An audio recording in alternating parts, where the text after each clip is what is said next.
Have you ever wondered what it really means when a woman chooses to live alone? Is it an act of rebellion or something far more sacred?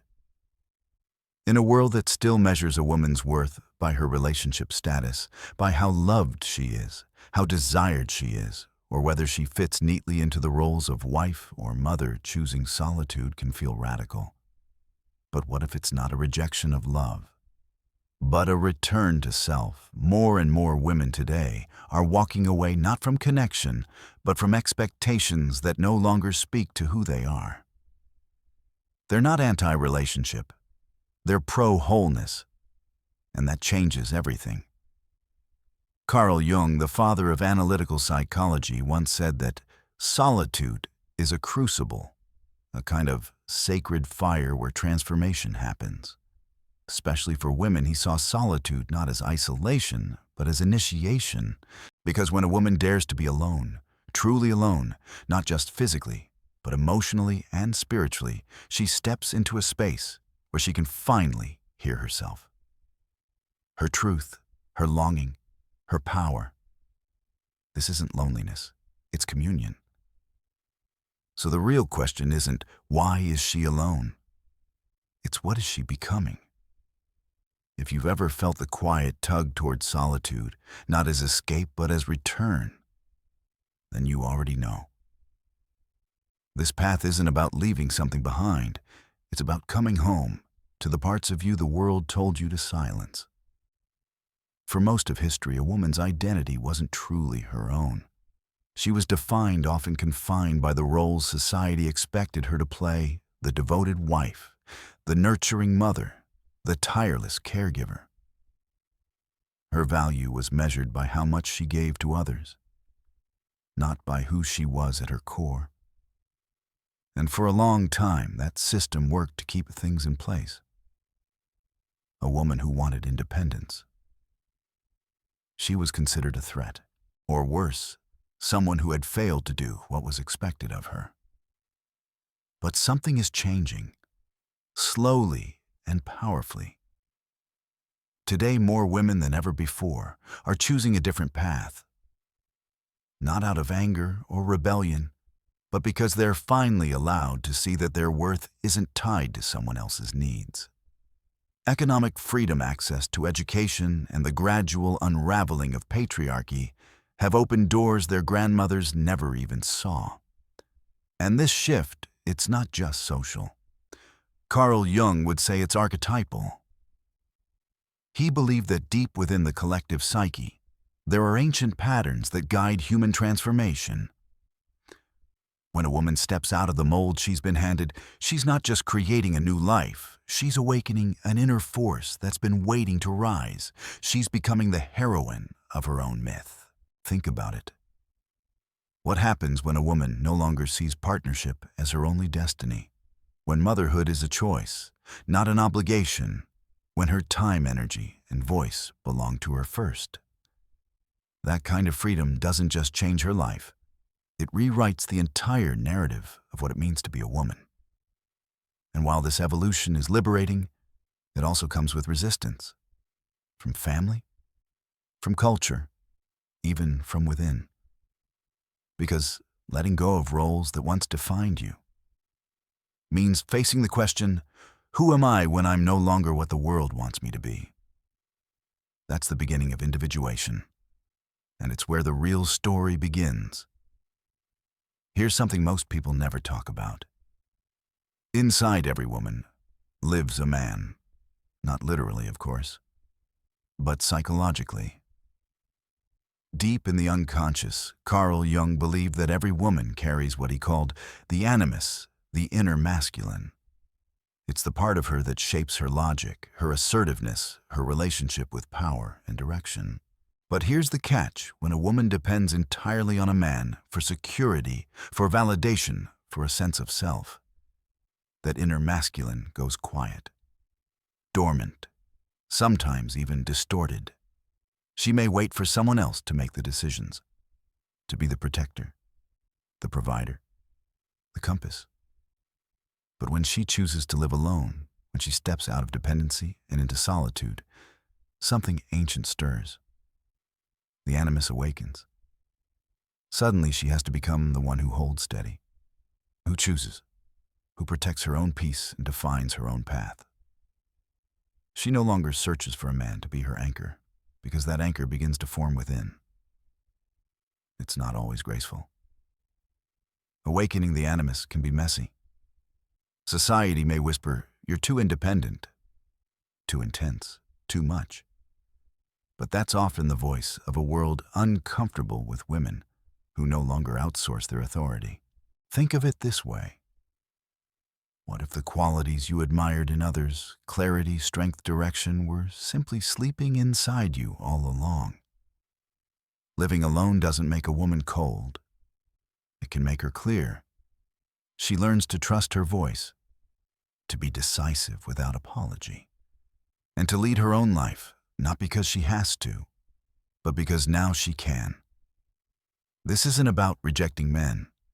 It's about integrating the masculine within.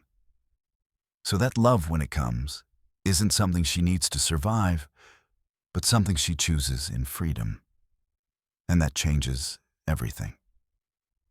Let's talk about a subtle but powerful message that still lingers in our culture. That a woman who lives alone must be missing something.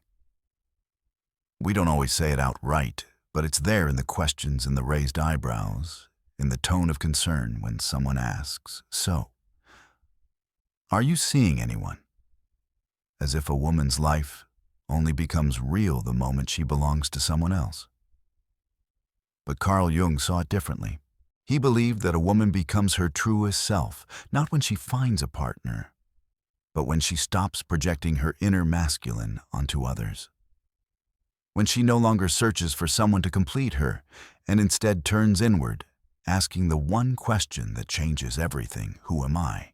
When no one is watching. That's the beginning of individuation. It's a word Jung used to describe the lifelong journey of becoming whole, not according to who society says you should be, but according to who you already are underneath it all. And let me be clear, this journey isn't easy. We've been conditioned to perform, to play roles, to be what others need, even when it costs us our own truth. So when a woman begins to step back, when she starts to strip away all the masks, it can feel disorienting, even lonely. But here's the paradox: it's in that emptiness that the real self starts to speak. You see, when we stop needing others to define us, we finally make space to meet the parts of ourselves we abandoned. The boldness, the softness, the questions we silenced just to be accepted. Have you ever had a moment alone in your car, your home, or your thoughts where something inside whispered, "There's more to me than this"? That whisper is your soul asking to be seen. Individuation is not about being perfect. It's about being honest. It's not about rejecting love. It's about arriving at love from a place of inner freedom. Because once a woman sees herself clearly without the lens of society, romance, or approval, she can choose connection from fullness, not from lack. She no longer dates to feel worthy. She no longer hides to be safe. She no longer chases to be chosen. She becomes the one who chooses. And from that place, every relationship becomes a reflection, not a rescue. That's what Jung was pointing to. And it's the path so many women today are courageously walking, not because it's easy, but because they know deep down they are already whole. Let's be honest, solitude can be a double-edged sword. On one side, it's a sacred space for self-discovery. On the other, it can become a quiet hiding place, where pain festers beneath the silence. So how do we know the difference? Carl Jung warned that solitude isn't inherently noble or harmful. Its power lies in why we choose it. Are we turning inward to grow or withdrawing to avoid? That distinction is everything. When a woman chooses to be alone, not out of fear, not out of bitterness, but with awareness, something powerful begins to shift. She's no longer waiting for the world to define her. She's building a new relationship with herself. And let's be real, that's not easy. Most of us are taught to look outward for validation, to feel loved when someone else sees us, to feel worthy when someone else says so. But in solitude, there's no applause, no mirror, just you. And that's where the transformation begins. Have you ever sat in total silence and asked yourself, if no one ever praised me again, would I still believe in myself? That question isn't meant to scare you. It's meant to free you. Because when solitude is chosen consciously, it stops being a void and starts becoming a container, a space to breathe, to listen, to rediscover parts of yourself you abandoned in the noise. You learn to trust your own voice, to validate your own presence, to sit with discomfort and not run, to be your own anchor. But let's not romanticize it. Sometimes solitude hurts. It brings up wounds we've buried, the fear of being forgotten, the ache of not being seen. That's why some people stay busy or jump from relationship to relationship. Not because they're thriving, but because they're running. And that's okay, it's human. But it's not where freedom lives. True freedom comes when you stop running, when you sit in your own presence long enough to feel the tremble, and still choose to stay, to breathe, to befriend the silence. That's not loneliness, that's courage. When chosen with intention, solitude becomes sacred. A teacher, a mirror, a forge where you burn away what's false and emerge with something deeper: self-respect. And here's the beautiful paradox. Once you learn to belong to yourself, you're no longer afraid of losing others. Because you know, you were never incomplete to begin with. Let's talk about something most of us avoid. Not because we don't know it's there, but because we do. It's the part of us we'd rather not admit. The feelings we suppress, the stories we deny, the voice we silence so we can keep up appearances. Carl Jung called it the shadow. And for many women, especially those who choose solitude, that shadow begins to speak louder than ever. You see, the shadow isn't just about obvious darkness. It's the pain we hide behind our smile, the fear of being too much or not enough. The internalized shame that whispers, maybe they're right. Maybe I am too picky, too selfish, too hard to love. Even independence, something we often celebrate, can become a shadow when it turns into armor. When it's no longer freedom but a wall we build to protect ourselves from ever being hurt again. Have you ever said, I don't need anyone, but deep down felt the ache of wanting connection? That's the shadow too. And the truth is, until we face it, it runs us. It shapes our choices. It builds our defenses. It filters how we see ourselves and others. And worst of all, it keeps us small, because we're afraid of being truly seen. But here's where the transformation begins. A woman becomes powerful not when she hides her shadow, but when she holds it. When she says, yes, I'm afraid of being alone. Yes, I've internalized society's judgments. And yes, I've used strength to cover my softness. And then she chooses differently. She chooses to be soft and strong, independent and open. A woman who stands alone, not because she's hardened, but because she's whole. Shadow work isn't glamorous. It's messy. It brings up guilt, grief, and discomfort. But it's also the doorway to freedom. Because the moment you stop fearing what's inside you is the moment you become unshakable. The woman who walks into her shadow and doesn't flinch, she's not broken. She's becoming. And maybe, just maybe, the parts of you that feel too dark to love are the exact parts waiting to be reclaimed. Let's clear up a common misconception. Loneliness is not the same thing as living alone. Loneliness is a feeling. It's that ache of disconnection, the sense that no one really sees you, hears you, or understands what's happening inside. But living alone, that's a space. And when chosen with awareness, it can be one of the most powerful spaces for connection, not with others, but with yourself. Yet, society often gets this twisted, doesn't it? We're told that a woman who lives alone must be cold or too independent or somehow less feminine. There's this quiet, persistent narrative that femininity only exists in relation to others. That it shows up through caretaking, through compromise, through being in service to a partner, a child, a home. But Carl Jung, he had a completely different take. To him, true femininity wasn't about roles. It wasn't about pleasing or performing. It was about energy, presence, a way of being. He described the feminine not as a task to fulfill, but as an inner force, one that holds intuition, creativity, openness, emotional depth, and spiritual wisdom. And here's the beautiful part. When a woman lives alone, away from the noise of expectation, she often finds her way back to that deeper, feminine power. She's no longer being defined by how much she gives others, but by how deeply she listens to herself. Her femininity doesn't disappear, it awakens. Think of it like this: when no one is around to perform for you, start discovering what feels true. When no one's watching, judging, or needing you, begin to breathe in a way that's yours. And that breath, that presence, that's where your sacred feminine lives. Some might say, but isn't that lonely? And sure, there may be moments of quiet ache.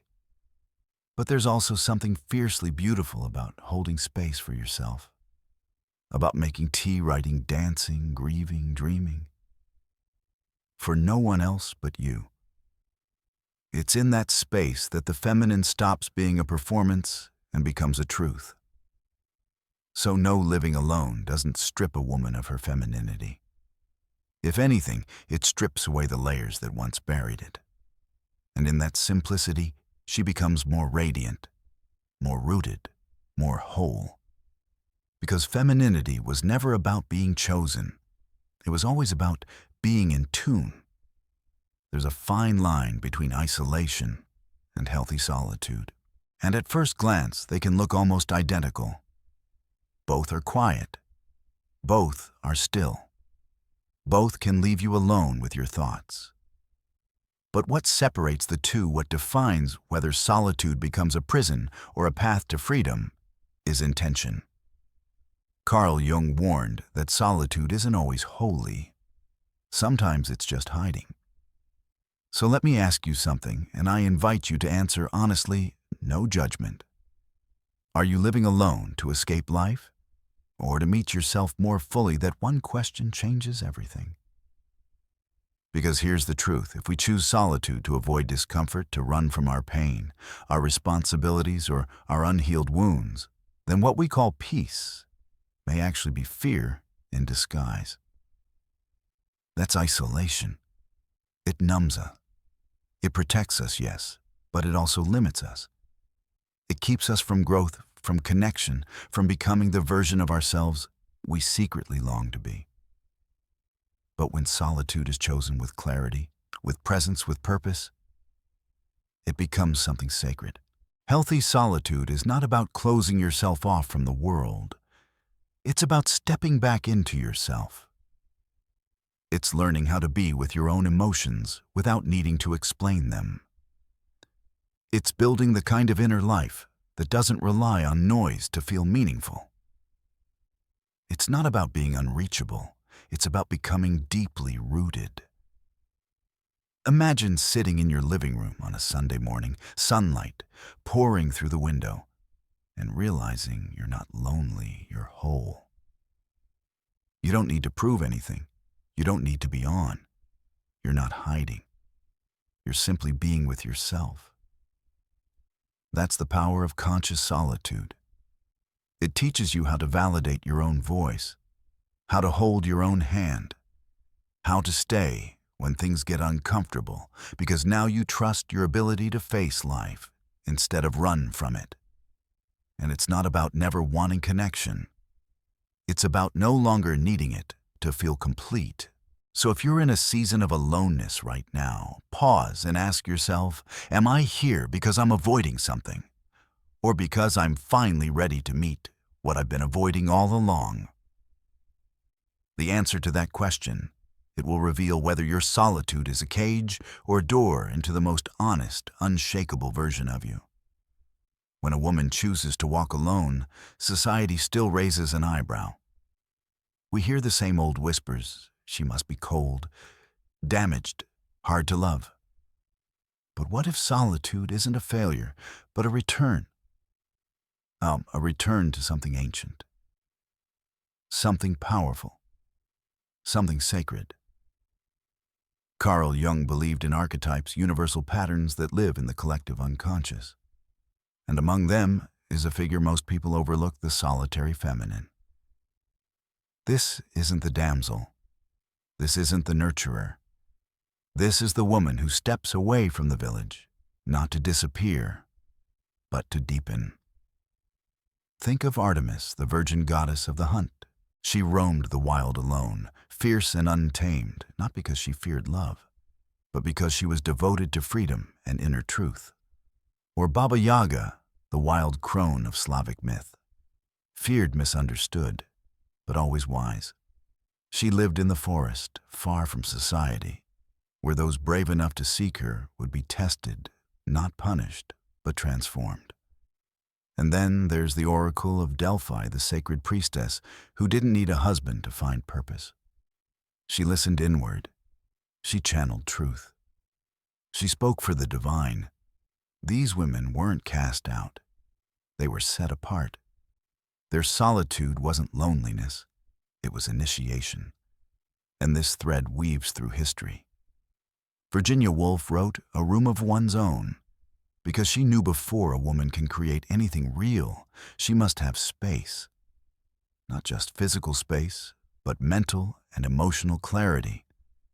Away from the noise of expectation. Modern healers, artists, leaders, many of them didn't find their voice in a crowd. They found it in silence, in sacred stillness, in the courage to walk alone until their own wisdom finally surfaced. So when a woman chooses solitude today, she's not breaking tradition, she's stepping into one. She joins the lineage of those who knew that in order to hear their truth, they had to tune out the world. Solitude becomes less about separation and more about devotion. And maybe you feel that calling too, not because you want to isolate, but because a deeper voice inside is asking for stillness, for space, for truth that doesn't come from being chosen, but from choosing yourself. You are not alone in that journey. You're part of an ancient story, a sacred archetype, where a woman's strength isn't found in being surrounded, but in being centered. Let's reframe something that's often misunderstood. Living alone doesn't mean living in emptiness. In fact, for many women, solitude isn't the absence of love. It's the presence of something deeper, something sacred. Carl Jung believed that the feminine is not just a social role, it's a spiritual force, a living energy within us all. And solitude, when embraced with awareness, becomes the space where that feminine essence can finally rise, not to please, not to perform, but simply to be. You see, the modern woman who chooses to live alone isn't rejecting men. She's simply learning to love more completely by embracing both the masculine and feminine within herself. She no longer seeks someone to make her whole because she's doing the deeper work, integrating her own duality, healing her inner divide, and rediscovering a love that doesn't depend on anyone else's approval. That's not isolation. That's integration. That's where the journey comes full circle. The world tells women you're only valuable when you're chosen. But in sacred solitude, a new truth emerges. I choose myself. I belong to myself. I am already whole. It's in this space that self-worth is no longer something we chase, but something we remember. Because when a woman sits in stillness long enough, she begins to hear the voice beneath the noise, the one that's been there all along. The voice that says, you don't have to earn your value. You are enough even in silence, especially in silence. This is the sacred feminine. She is not loud. She is not desperate. She is not afraid to be alone. She listens deeply. She creates intentionally. She walks with grace and groundedness. And whether she is partnered or single-seen or unseen, she knows who she is. So if you're on that path now, if you've stepped away from old definitions of love or roles that no longer fit, just know you are not behind. You're not broken. You are on a sacred journey back to yourself. And maybe that's the truest kind of love. There is the kind that doesn't come from finding someone else, but from finally returning home to you. So what if living alone isn't a detour from life, but the path to your deepest self? Through Carl Jung's lens, a woman's choice to live alone isn't just about circumstance. It's a profound psychological and spiritual journey, a quiet revolution. It's the space where she learns to integrate her animus, her inner strength, to face her shadow, the parts she was taught to reject, and to finally dismantle the myths that told her she was only whole in someone else's arms. This is not about rejecting love. It's about building the most honest, enduring relationship there is, the one with herself. In a world that urges constant connection, constant validation, choosing solitude takes courage. But within that silence, something begins to shift. She stops performing. She stops pleasing. She starts listening. And in that listening, she meets someone extraordinary, herself. So if you find yourself in a season of solitude, don't fear it. Don't rush to escape it. Instead, lean in. Let it show you who you are when nothing and no one is defining you. Because that's where your real life begins. That's where your soul speaks clearly. And that's where the sacred work of becoming finally begins.